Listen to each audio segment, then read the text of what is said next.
నమస్తే, welcome to HM TV. Article 370 అమల్లో ఉన్నప్పుడు జమ్మూ కాశ్మీర్ ప్రాంతానికి ప్రత్యేక పరిపత్తి ఉండేది. ఆర్టికల్ 370 రద్దు చేయకముందు దేశంలోని మిగతా రాష్ట్రాల కంటే జమ్మూ కాశ్మీర్కు కొన్ని ప్రత్యేకతలు ఉండేవి.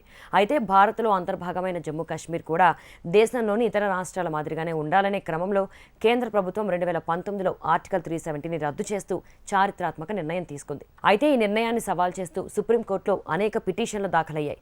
వాటిని విచారణ జరిపిన కోర్టు తాజాగా ఆర్టికల్ 370 రద్దు రాజ్యాంగబద్ధమేనని స్పష్టం చేస్తూ తీర్పు వెలువరించింది.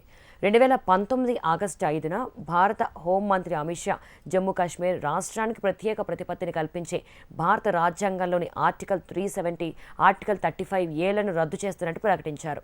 ఇదే సమయంలో జమ్మూ కాశ్మీర్ రాష్ట్రాన్ని కేంద్రపాలిత ప్రాంతాలుగా 2 ప్రాంతాలుగా విభజించారు. అయితే జమ్మూ కాశ్మీర్కు ప్రత్యేక ప్రతిపత్తి కల్పించే ఆర్టికల్ 370, 35A రద్దు చేసిన తర్వాత ప్రజలు, రాజకీయ వర్గాల నుంచి భిన్నాభిప్రాయాలు వ్యక్తమవుతూనే ఉన్నాయి.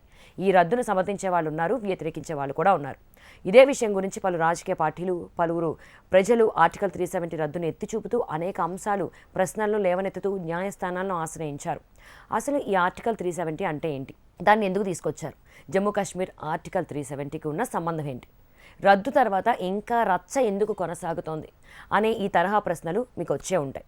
అయితే ఈ విషయాలు ఇప్పుడు మనం తెలుసుకుందాం. ఆర్టికల్ 370 అంటే ఏంటి, దాని వెనక ఉన్న చరిత్ర ఏంటి, ఎప్పుడు ప్రవేశపెట్టారో తెలుసుకుందాం. బ్రిటిష్ పాలన నుంచి 1947లో భారత్ విముక్తి పొందిన తర్వాత దేశంలో చాలా చిన్న చిన్న రాజ్యాలు ఉండేవి. ఈ క్రమంలో వాటన్నింటినీ భారత యూనియన్లో కలిపేందుకు అప్పటి భారత ప్రభుత్వం చర్యలు చేపట్టింది. ఈ నేపథ్యంలోనే జమ్మూ కాశ్మీర్ను కూడా భారత యూనియన్లో కలపడానికి ఆ సమయంలో జమ్మూ కాశ్మీర్ను పాలిస్తున్న రాజులు మహారాజా హరిసింగ్ కొన్ని షరతులు విధించారు. ఈ నేపథ్యంలోనే ఆయన కొన్ని అంశాలను ప్రస్తావిస్తూ ఇన్స్ట్రుమెంట్ ఆఫ్ యాక్సేషన్ పై సంతకం చేశారు. అందులో మొదటిది విదేశీ వ్యవహారాలు, రెండోది రక్షణ, మూడోది కమ్యూనికేషన్. ఈ క్రమంలోనే 1948 మార్చిలో జమ్మూ కాశ్మీర్లో మహారాజా హరిసింగ్ తాత్కాలిక ప్రభుత్వాన్ని నియమించారు. ఆ సమయంలో షేక్ అబ్దుల్లా ప్రధానమంత్రిగా ఉన్నారు. ఆ తర్వాత జూలై 1949లో షేక్ అబ్దుల్లాతో పాటు మరో 3 భారత రాజ్యాంగ సభలో చేరి జమ్మూ కాశ్మీర్ ప్రత్యేక హోదాపై చర్చలు జరిపారు. ఈ క్రమంలోనే జమ్మూ కాశ్మీర్కు ప్రత్యేక ప్రతిపత్తిని కల్పించే విధంగా పలు అంశాలతో షేక్ అబ్దుల్లా రూపొందించిన ఆర్టికల్ 370ని ఆమోదించారు. ఆ తర్వాత భారత్లో కలిసిన జమ్మూ కాశ్మీర్ ఆర్టికల్ 370 కింద కొన్ని ప్రత్యేక అధికారాలతో కొనసాగింది. ఆర్టికల్ 370 కింద నిబంధనలు ఏంటో ఇప్పుడు చూద్దాం. ఆర్టికల్ 370 ప్రకారం రక్షణ, విదేశీ వ్యవహారాలు, ఫైనాన్స్ అండ్ కమ్యూనికేషన్ విషయంలో మినహా జమ్మూ కాశ్మీర్లో దేశంలో అమలయ్యే చట్టాలను వర్తింపజేయడానికి పార్లమెంటుకు తప్పనిసరిగా జమ్మూ కాశ్మీర్ ప్రభుత్వ ఆమోదం అవసరం అవుతుంది. అంటే భారత పార్లమెంట్ ఆమోదించిన ఏ చట్టమైనా జమ్మూ కాశ్మీర్లో అమలు చేయాలన్న స్థానిక ప్రభుత్వం నుంచి ఆమోదం అవసరం ఉంటుంది. వీటితో పాటు జమ్మూ కాశ్మీర్ ప్రజలకు కొన్ని రక్షణలు కల్పించారు. భారత రాజ్యాంగంతో పాటు జమ్మూ కాశ్మీర్లో మరో ప్రత్యేక రాజ్యాంగం కూడా జమ్మూ కాశ్మీర్కు ఉంటుంది. జమ్మూ కాశ్మీర్ పౌరుల పౌరసత్వం, ఆస్తి యాజమాన్యం, ప్రాథమిక హక్కుల చట్టం మిగిలిన భారత పౌరులతో పోల్చితే భిన్నంగా ఉంటుంది. ఈ ఆర్టికల్ 370 ప్రకారం ఇతర రాష్ట్రాలకు చెందిన వారు జమ్మూ కాశ్మీర్లో ఆస్తిని కొనుగోలు చేయలేరు. ఇక జమ్మూ కాశ్మీర్లో ఆర్థిక అత్యవసర పరిస్థితిని ప్రకటించే అధికారం కూడా కేంద్రానికి ఉండదు. ఆర్టికల్ 370తో అసలు వివాదాలు ఎందుకు వచ్చాయంటే, భారత్ పాక్ విడిపోయిన తర్వాత కూడా జమ్మూ కాశ్మీర్ను సొంతం చేసుకోవాలని పాకిస్తాన్ అనేక ప్రయత్నాలు చేసినా అవి ఫలించలేదు.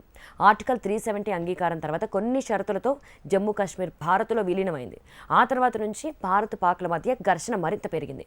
అయితే భారత్లో జమ్మూ కాశ్మీర్ అంతర్భాగమైన భారత చట్టాలు అక్కడ అమలు కాకపోవడంతో చాలామంది దీన్ని వ్యతిరేకిస్తూ ఉన్నారు. దేశంలో ఉండే ప్రజలందరికీ ఒకే రకమైన హక్కులు, అధికారాలు ఉండాలని వాదనలు అయితే తీవ్రంగా వినిపిస్తున్నాయి. అయితే ఈ క్రమంలోనే జమ్మూ కాశ్మీర్కు ప్రత్యేక ప్రతిపత్తి కల్పించే ఆర్టికల్ 370 సహా ఇతర చట్టాలను రద్దు చేయాలనే డిమాండ్ తెరపైకి వచ్చింది. జమ్మూ కాశ్మీర్ అభివృద్ధికి ఆర్టికల్ 370 అడ్డుగా ఉందని మరికొందరు వాదిస్తున్నారు. ఆర్టికల్ 370 రద్దు, దాని తర్వాత పరిణామాలు ఏంటో ఒకసారి చూద్దాం. మరి ఈ నేపథ్యంలో అయితే 370 రద్దు చేయాల్సిందే అంటూ కూడా కొంతమంది ప్రజలు అయితే వాదించడం జరిగింది. కొంతమంది ప్రశ్నలు కూడా లేవనెత్తారు. అభివృద్ధికి ఆటంకంగా ఉంది, ఎవరైనా వచ్చి ఇక్కడ భూములు కొనాలన్నా కూడా ఇబ్బందిగా ఉంటుంది, అసలు కొనే పరిస్థితి కూడా లేదు, అభివృద్ధికి చాలా ఆటంకంగా ఉంటుందంటూ కూడా కొన్ని ప్రశ్నలు అయితే లేవనెత్తారు. ఆర్టికల్ 370 అయితే రద్దు చేయాలనేది డిమాండ్ చేశారు. అయితే ఇప్పుడు ఆర్టికల్ 370 రద్దు అయిపోయిన తర్వాత ఎలాంటి పరిణామాలు చోటు చేసుకుని ఒకసారి చూద్దాం. 2018 సార్వత్రిక ఎన్నికల ముందు తాము మళ్లీ అధికారంలోకి వస్తే జమ్మూ కాశ్మీర్కు ప్రత్యేక ప్రతిపత్తిని కల్పించి ఆర్టికల్ 370ని రద్దు చేస్తామని నరేంద్ర మోడీ నేతృత్వంలో బీజేపీ హామీ ఇచ్చింది. అధికారంలోకి వచ్చాక జమ్మూ కాశ్మీర్ ప్రజల అభివృద్ధికి అన్ని రకాల చర్యలు తీసుకుంటున్నామని పేర్కొంటూ 2019 ఆగస్టు 5వ తేదీన ఆర్టికల్ 370ని రద్దు చేస్తున్నట్లు సంచలన ప్రకటన చేసింది. జమ్మూ కాశ్మీర్ రాష్ట్రానికి ప్రత్యేక ప్రతిపత్తిని కల్పించే భారత రాజ్యాంగంలోని ఆర్టికల్ 370, ఆర్టికల్ ఆర్టికల్ 35A రద్దు చేస్తున్నట్టు కేంద్ర హోంశాఖ మంత్రి అమిత్ షా ప్రకటించారు. ఆ సమయంలో జమ్మూ కాశ్మీర్ రాష్ట్రాన్ని 2 కేంద్రపాలిత ప్రాంతాలుగా జమ్మూ కాశ్మీర్, లడఖ్గా విభజించారు. జమ్మూ కాశ్మీర్ కేంద్రపాలిత ప్రాంతాలుగా పునర్వ్యవస్థీకరించడం 2019 అక్టోబర్ 31వ తేదీ నుంచి అమల్లోకి వచ్చింది. ఆర్టికల్ 370 రద్దుపై దేశవ్యాప్తంగా భిన్నాభిప్రాయాలు వ్యక్తమయ్యాయి. జమ్మూ కాశ్మీర్కు ప్రత్యేక ప్రతిపత్తి కల్పించే ఆర్టికల్ 370ని కేంద్ర ప్రభుత్వం రద్దు చేసిన తర్వాత స్థానిక ప్రజలు, పార్టీల నుంచి మాత్రమే కాకుండా దేశంలో అనేక ప్రాంతాల నుంచి, రాజకీయ నాయకులు, మేధావుల నుంచి కూడా తీవ్ర భిన్నాభిప్రాయాలు అయితే వ్యక్తమయ్యాయి. ఆర్టికల్ 370ని రద్దు చేస్తూ కేంద్రం తీసుకున్న నిర్ణయాన్ని కొంతమంది స్వాగతించగా మరికొందరు తీవ్రంగా వ్యతిరేకించారు. దీంతో ఆర్టికల్ 370 రద్దును సవాల్ చేస్తూ వివిధ అంశాలను ప్రస్తావిస్తూ ఎంతోమంది న్యాయస్థానాలను ఆశ్రయించారు. ఈ అన్ని పిటిషన్లు కలిపి సుప్రీంకోర్టు విచారణకు స్వీకరించింది. ఆర్టికల్ 370 రద్దు అంశంపై సుప్రీంకోర్టులో మొత్తం 23 పిటిషన్లు దాఖలు కాగా వాటన్నింటినీ కలిపి సుప్రీంకోర్టు 5 సభ్యుల రాజ్యాంగ ధర్మాసనం సుదీర్ఘ విచారణ జరిపి తాజాగా తీర్పును వెలువరించింది.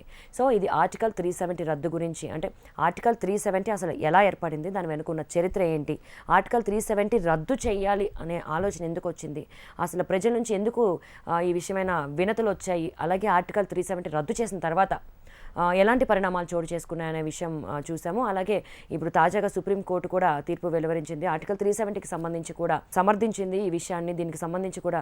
కాకపోతే కొంతమంది మాత్రం 370ని రద్దు చేయడం మాత్రం కొంతమంది రాజకీయ పార్టీలు వ్యతిరేకిస్తున్నాయి. దీన్ని కూడా ఇటు బీజేపీ తిప్పికొడుతోంది. కావాలని రాజకీయంగా రాద్ధాంతం చేయడానికి ఈ విధంగా అంటున్నారు. కానీ ఈ రద్దు చేసిన తర్వాత ఖచ్చితంగా డెవలప్మెంట్ అనేది జమ్మూ కాశ్మీర్లో ఉంటుంది అంటూ కూడా ఇటు బీజేపీ ప్రభుత్వం అయితే తిప్పికొడుతోంది.